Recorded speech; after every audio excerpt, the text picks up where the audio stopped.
Hello everyone, welcome back to my YouTube channel. तो आज मैं एक नया यूनिट शुरू करने जा रही हूँ जिसका नाम है डीएनए रेप्लिकेशन। तो ये यूनिट शुरू करने से पहले एक थ्योरी है जिसका नाम है सेंट्रल डोग्मा। वो क्या होता है वो पहले जान लो। सेंट्रल डोग्मा थ्योरी जो होता है उसके अकॉर्डिंगली क्या बोला गया है कि जेनेटिक इन्फॉर्मेशन जो होता है उसका फ्लो जो होता है वो वन डायरेक्शन में होता है, यानी कि डीएनए टू आरएनए बनता है थ्रू ट्रांसक्रिप्शन प्रोसेस में, देन आरएनए टू प्रोटीन बनता है थ्रू ट्रांसलेशन प्रोसेस में। ठीक है, और ये जो ऊपर में डीएनए है, डीएनए से डीएनए भी बनता है थ्रू रेप्लिकेशन। रेप्लिकेशन एक बायोलॉजिकल प्रोसेस होता है जिसकी थ्रू डीएनए अपना एक सेम एग्जैक्ट कॉपी बनाता है। ठीक है, तो क्या मिला हम लोगों को सेंट्रल डोग्मा से कि डीएनए से डीएनए भी बनाएगा थ्रू रेप्लिकेशन, डीएनए से आरएनए बनाएगा थ्रू ट्रांसक्रिप्शन एंड आरएनए से प्रोटीन बनाएगा थ्रू ट्रांसलेशन प्रोसेस में। ओके, ये हो गया हमारा सेंट्रल डोग्मा। तो डीएनए रेप्लिकेशन क्या होता है? DNA replication is a biological process of producing two identical replicas of DNA from one original DNA molecule. Okay, अब आते हैं कि ये जो रेप्लिकेशन है कि ये रेप्लिकेशन क्यों इतना इम्पॉर्टेंट है। Why is DNA replication so important? क्योंकि जब हमारा सेल डिवाइड होता है, ये सुन लो, हाँ, हम सभी का जो ओरिजिन है वो कहाँ से हुआ? एक सिंगल सेल से जिसका नाम है जाइगोट। और ये जाइगोट कैसे फॉर्म होता है? जब फीमेल का गैमीट जो है ओवम और मेल का गैमीट जो है स्पर्म एक दूसरे के साथ फ्यूज होते हैं, तभी जाकर ही तो जाइगोट फॉर्म होता है ना।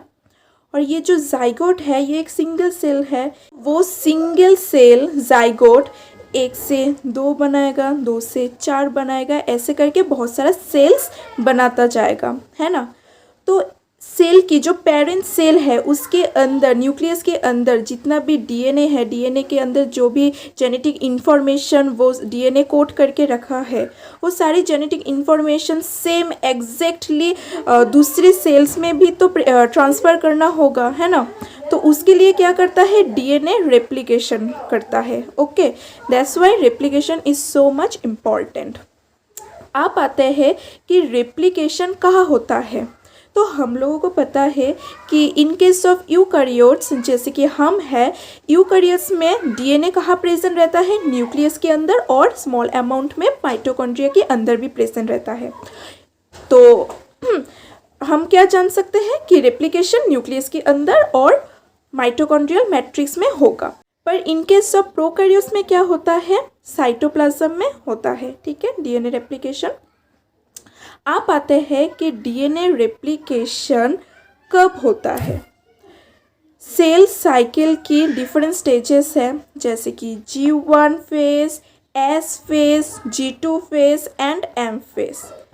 तो सेल साइकिल की जब S फेज होता है, यानी कि सिंथेटिक फेज होता है, तभी डीएनए का रेप्लिकेशन होता है। ओके, और डीएनए जो होता है वो सेमी कॉन्जर्वेटिव होता है इन नेचर। तो ये जो डीएनए सेमी कॉन्जर्वेटिव ही है, इसको प्रूव करने के लिए एक एक्सपेरिमेंट भी है जिसको हम बोलते हैं मेसेल्सन एंड स्टेल एक्सपेरिमेंट। ये मैं दूसरे वीडियो में बताऊंगी इसके डिटेल में। तो ये जो डीएनए है ये सेमी कॉन्जर्वेटिव है। सेमी का मतलब हाफ, कॉन्जर्वेटिव का मतलब वो कंजर्व करके रखा है ना। तो ये जो डीएनए का 2 स्ट्रैंड्स होता है वो एक पॉइंट में क्या होता है?